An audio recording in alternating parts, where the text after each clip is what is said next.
ప్రతి అక్షరం ప్రజల పక్షం. HR9 న్యూస్ టీవీకి స్వాగతం, సుస్వాగతం. కడప జిల్లా బద్వేల్ పట్టణంలో ఏపీ దళిత వేదిక రౌండ్ టేబుల్ సమావేశం నిర్వహించారు.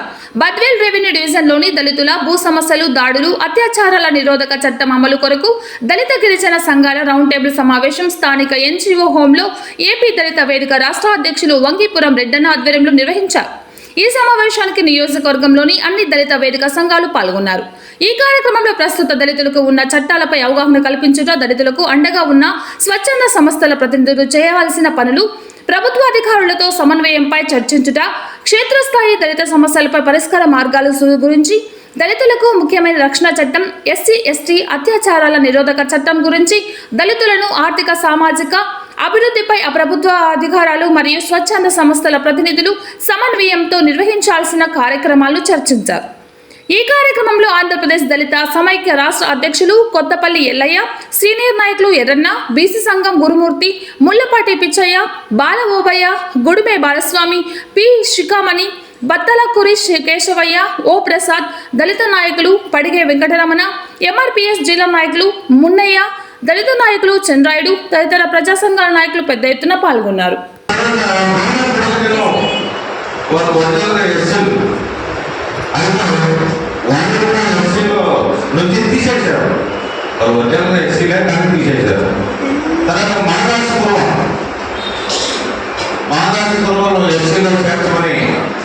మన జగన్మోహన్ రెడ్డి గారు ఇచ్చేసారు. కానీ అది ఆమలవడానికి మనం ప్రశ్నించాలి.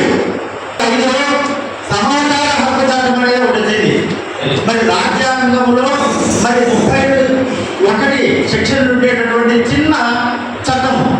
ఆ చట్టంలో మరి ప్రజాప్రతినిధులు జీతం తీసుకుంటే ప్రతి ఒక్కరు కూడా ప్రజాసేవకుడే. గవర్నమెంట్ ఉద్యోగులు కాదు, ఉండేటటువంటి కలెక్టర్ కూడా మన జీతగాడే. మనం జీతం ఇస్తున్నాం, మనం కట్టేటటువంటి 12 జీతం తీసుకుంటున్నారు. జీతం తీసుకుంటే ప్రతి ఒక్కరు కూడా పబ్లిక్ సర్వెంట్, గవర్నమెంట్ సర్వెంట్స్ కాదు అనేటువంటి చట్టం 2005 సమాచార హక్కు చట్టం చెప్తా ఉంది. మరి ఈ చట్టాలన్నిటిపైన కూడా మన నాయకులను అవగాహన కలిగి ఉండాలి. అవగాహన లేని నాయకత్వం సముద్రం లేని దీపం లాంటిదని పెద్దలు చెప్పారు. మనము మరి ఎందుకు ఈ యొక్క సమావేశాలు నేటికి కూడా మా యొక్క న్యాయమైన కోరికలు మనం ఇవ్వండి, న్యాయమైన కోరికలు నెరవేర్చండి. దళితులకు చెందిన భూములపైన, దారులపైన మనం తీవ్రంగా ఖండించాలి. మన రాష్ట్రాన్ని మనమే రాసుకోవాలి. ఎవరి కోసం ఎదుర్కోకూడదు. అది ఎందుకు జరగాలంటే మనందరం ఒక దాని మీద మానవ మారి ఎస్సీ వచ్చి ఇలా సమావేశాలు ఏర్పాటు చేసుకుంటామో ఆ రోజు మనకు గుండెలు కలగకూడదని ఈ సమావేశంలో మీకు తెలియపరుస్తున్నాను. దయవచ్చి మీరందరూ ఇలాంటి సమావేశాలు మన సార్ చెప్పినట్టు ప్రతి నెలలో ఒకసారి ఈ నియోజకవర్గంలో ఇదే విధంగా సమావేశాలు ఏర్పాటు చేసుకుంటే మరి అధికారులకు కూడా ఒక భయమైన ఏర్పడుతుంది. మరి ముఖ్యంగా మనం ఈ కార్యక్రమం అధికారులతో సమావేశం తర్వాత చాలా విషయాలు మాట్లాడుతున్నట్టుంటాయి.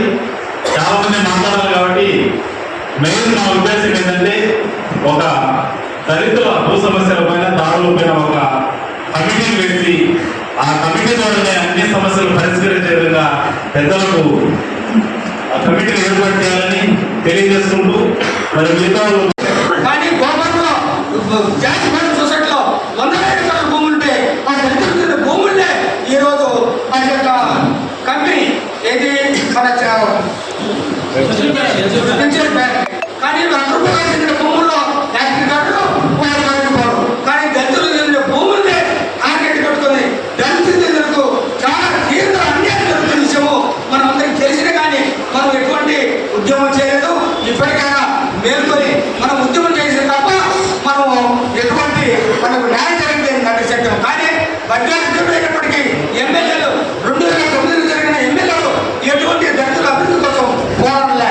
కమల మధ్యనేమి, జయరాజేమి, వ్యవసాయ ప్రస్తుత ఎమ్మెల్యే సుధాకర్ రెడ్డి ఎప్పుడు కూడా అతను కూడా చెప్పిన మాటలు వాళ్ళ పనులు చేస్తూ మనకు తీర నాణ్యం చేస్తూ నిజం అందరికీ తెలిసిందే. కానీ మనం ఏం చేస్తున్నాం?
ఆయన మనసు నీరు కలిసి